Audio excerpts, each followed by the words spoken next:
Hi, our names are Jake Maxwell. And Robert Holder. We will be informing the audience about the weapons used in the First World War. There were many different types of weapons used in World War I, but we decided to narrow down and only talk about a few of them. We will be talking about the Lee Enfield rifle, the flamethrower, mortars, and the use of mustard gas in World War I.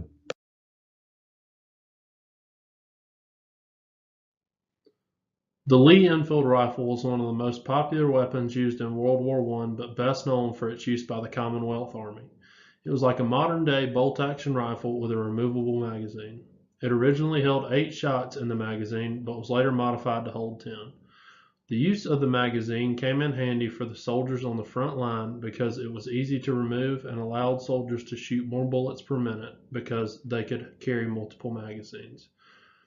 The barrel on the Lee Enfield is what makes it so unique and popular.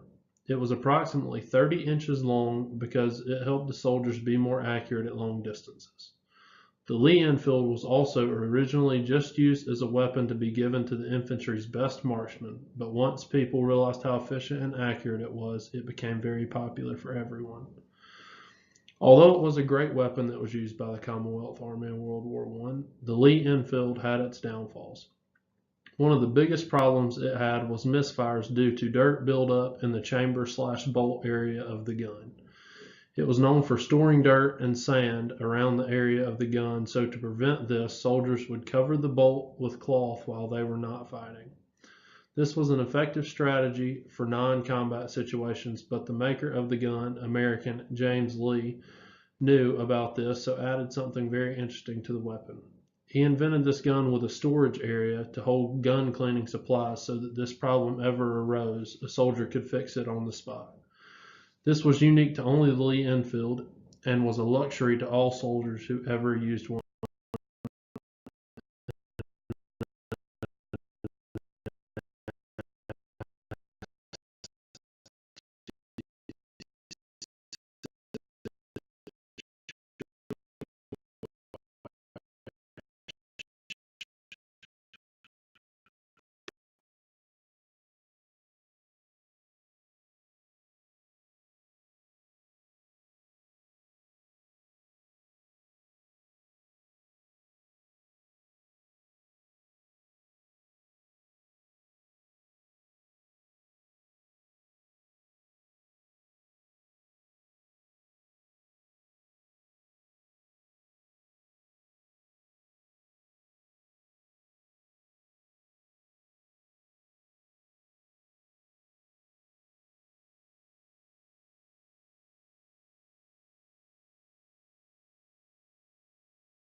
The next one we will be talking about is the flamethrower.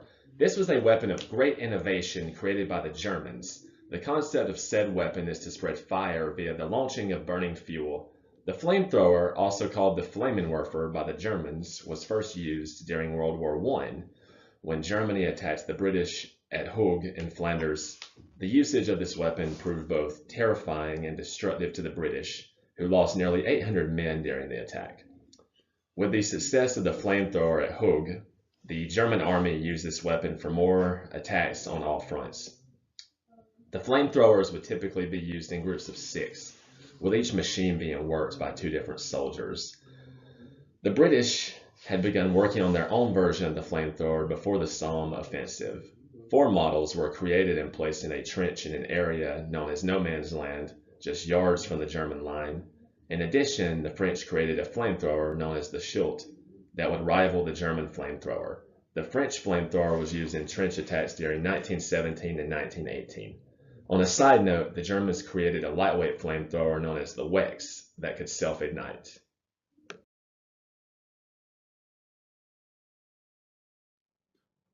The next weapon on the list is the use of mortars in World War I. Mortars are short, stubby tube that were shot at a steep angle in the air so that they would fall straight down into enemy trenches.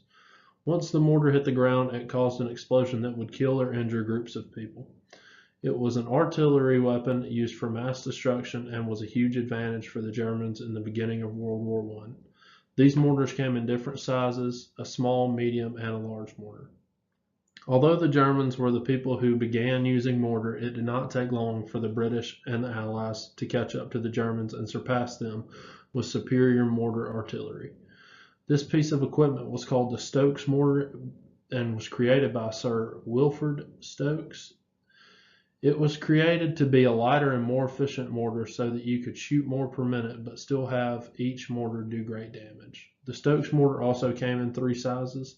The small, 2 inches in diameter, the medium, 3 inches in diameter, and the heavy mortar, 9 inches in diameter. The heavy mortar was also known as the Flying Pigs. The Stokes mortar was made for and used by the British Army as well as the Allies. The tactics behind the use of mortar is what made them so special. They were shot at places like barriers, potential sniper positions, trenches, and machine gun posts. The mortars were so beneficial to the armies in this war because they were very easy to transport from place to place. They were designed for this purpose because to use mortars, they only need to carry around mortars and the pipes that they fit down into fire.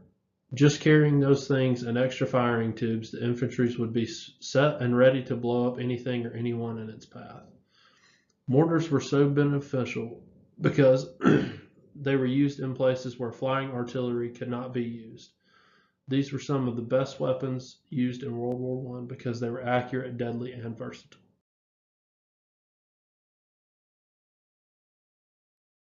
The final weapon that we will be discussing is chemical gas. This weapon was first used in 1915 by the German army while they were fighting in the trenches of Ypres, Belgium. Armed with 6,000 cylinders of the gas, the Germans destroyed the French line of defense while killing and wounding thousands of Algerian and French troops. The level of destruction laid upon the French army was terrifying, as the French had never witnessed the type of warfare prior to this attack. This was the first time in history that a weapon of mass destruction had ever been used during the commission of warfare. The manner in which the gas affected its victims was devastating. Any contact with mustard gas could lead to blindness as well as vomiting and severe inflammation of the skin. In addition to physical effects, the soldiers would spend time in the trenches in constant fear of gas attacks, therefore creating a psychological effect. Recovery time from a gas attack could range from 1 to 2 months. Again, chemical attacks were highly devastating as well as terrifying due to no one having witnessed such a weapon being used prior to the war.